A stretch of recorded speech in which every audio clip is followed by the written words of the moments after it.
पूरे संसार के हर कोने में शायद ही ऐसा कोई इंसान हो जो इस नन्हे बेबी मंकी को देखकर रोया ना हो। जी हाँ, मैं उसी नन्हे मंकी की बात कर रही हूँ जिसका नाम पंचपोन है, जो इस वक्त जापान के इचिकावा सिटी के जू में बहुत से बंदरों के बीच में अकेला बिन माँ के सरवाइव कर रहा है।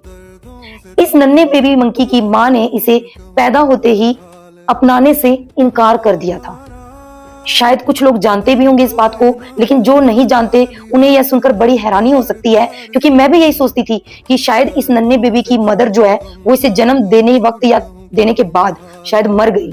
लेकिन जब मैंने इंटरनेट पे देखा वीडियो बनाने से पहले सही जानकारी कलेक्ट करते टाइम, मैंने यह पाया कि जो ये बेबी मंकी है ना, इसकी मदर ने इसे अपनाने से इनकार कर दिया।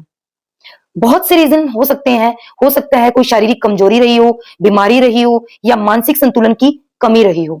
लेकिन सवाल यह है कि उस जानवर मादा ने खुद के बच्चे को अपनाने से इनकार कर दिया।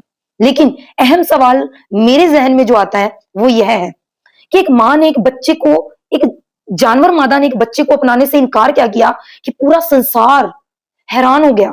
पूरे संसार में तहलका मच गया कि हे परमात्मा, कुछ लोग तो यही सोच रहे हैं कि शायद इसकी माँ बेचारे की मर गई, लेकिन फिर भी पूरा संसार माँ को याद कर रहा है। हर तरफ माँ माँ माँ, कोई वीडियो देख लो, कमेंट्स पढ़ लो, कहीं भी देख लो, माँ का जिक्र हो रहा है, कहीं भी पिता का जिक्र नहीं हुआ। इसका मतलब माँ की ममता को सबसे ज्यादा महत्व दिया गया है, सबसे ऊपर रखा गया है। क्योंकि देखिए, जो पंच बेबी मंकी है उसके पिता कहाँ है, उसका बाप कहाँ है? बिना बाप के तो वो भी नहीं आया होगा ना। इतने बंदरों के झुंड में जो उसको घसीट रहे हैं, उनके बीच में ही वो बाप भी बैठा होगा, जिसकी वजह से वो आया है। जो मादा बंदर है उसने उसे त्याग दिया, बहुत से रीजन रहे होंगे जो मैं बता चुकी हूँ, लेकिन उस बंदर के पास भी कोई रीजन था क्या?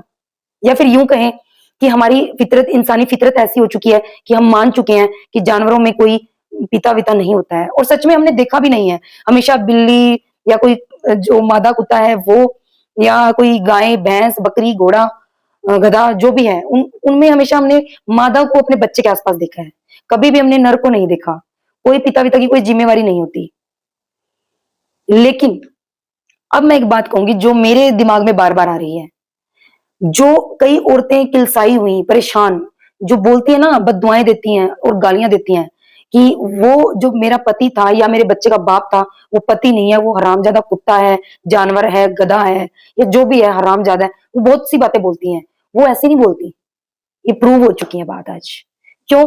क्योंकि जानवरों में ऐसा होता है कि पिता विता को नहीं देखा जाता, पिता की कोई जिम्मेवारी नहीं होती, पिता का कोई रोल नहीं होता, कोई फैमिली नहीं होती इनकी, कोई रेयर एंड रेयरेस्ट होता होगा इनकी भाषा में, लेकिन इंसान ने, मैंने तो कभी नहीं देखा कि इनकी एक फैमिली होती है। अगर होती है तो मुझे बताएं।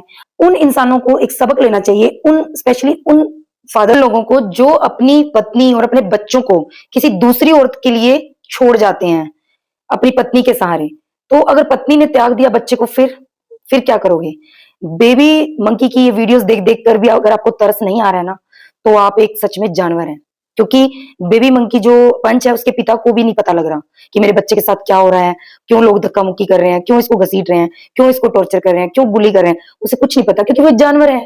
तो सिंपल आज ही प्रूव हो चुका है, जो इंसान अपने बच्चों को छोड़ के चला जाता है किसी दूसरी औरत के लिए, अय्याशियां करने के लिए, या गुलछर्रे उड़ाने के लिए अपनी पत्नी और बच्चे को छोड़ के, तो वो सच में जानवर है। आपकी क्या राय है इसमें? कमेंट करके मुझे बताइए।